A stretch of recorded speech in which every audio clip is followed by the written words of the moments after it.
Olá, queridos alunos, mais uma vez na nossa videoaula. Hoje nós vamos aprender as vogais. Vamos lá?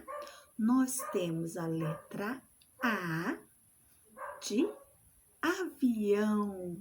Nós temos a letra E, escova, escova de cabelo, escova de dente.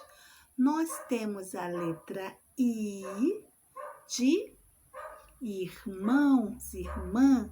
Nós temos a letra O de ovo e a letra U de uva.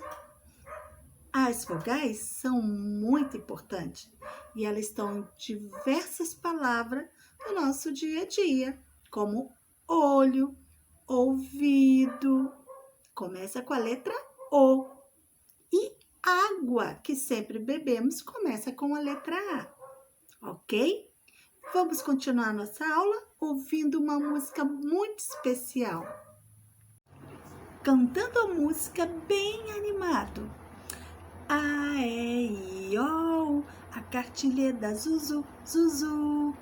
A, E, I, O, vem brincar e cantar. E hoje foi a nossa aula. Beijo, até a próxima!